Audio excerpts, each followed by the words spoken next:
It is really sad. Latinos all get bunched up into the same image, and it's so different. One of the beautiful things about the Latinx List is that you have 10 writers who all come from different experiences. What drives you? What's that push?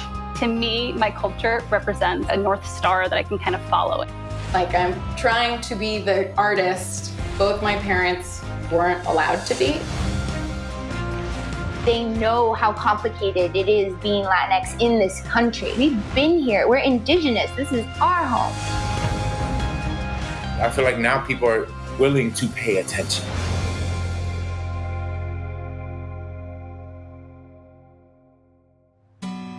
Hi, I'm Giovanni Maldonado, one of the finalists of the Latinx TV List, and I'm here today in lovely Los Angeles with my really good friend Mario Ruiz, and he's gonna interview me. All right, let's do this. How would you identify yourself? I'm Puerto Rican.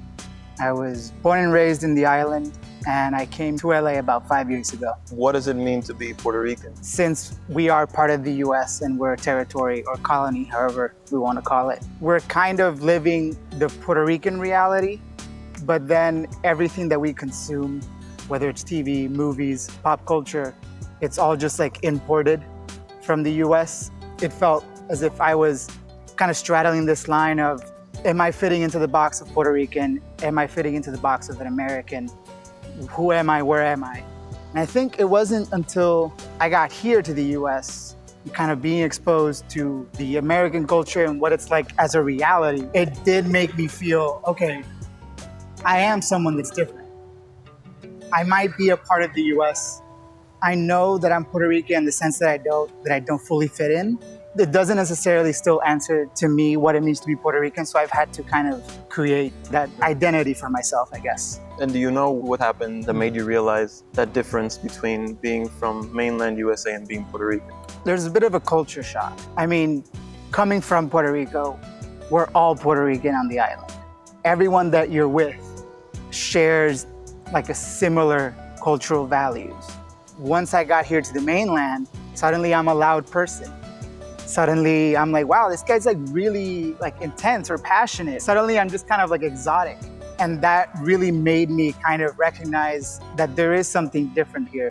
What does it mean to you to be a writer that's also concerned with Latin topics in general? As we've been talking about stories and being Puerto Rican and what does that mean and how do you present that to an American audience, I will admit that I've yet to kind of figure most of that out.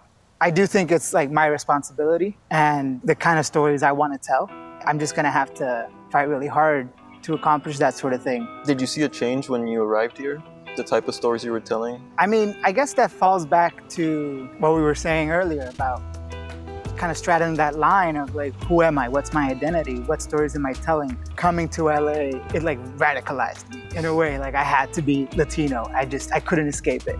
Suddenly I just felt more Puerto Rican than I ever felt, ever. Just kind of evolved that way that I just suddenly felt myself telling Latino stories, Latinx stories. And can you pinpoint to something that made you want to tell the story of Novia, your script? It's a script about Lupita Tovar, such a marvelous figure.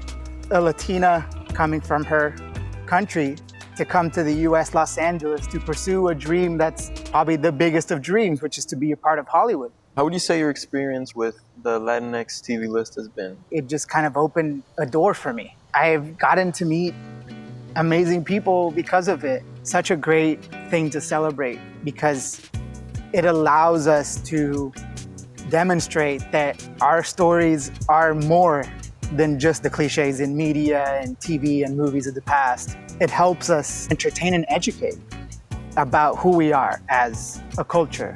The only way that we can tell all those different stories is by having more representation in that sense.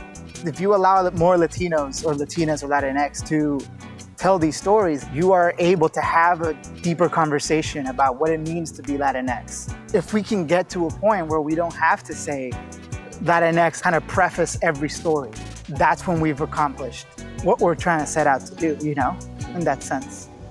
And that's, you know, that's my hope, my dream.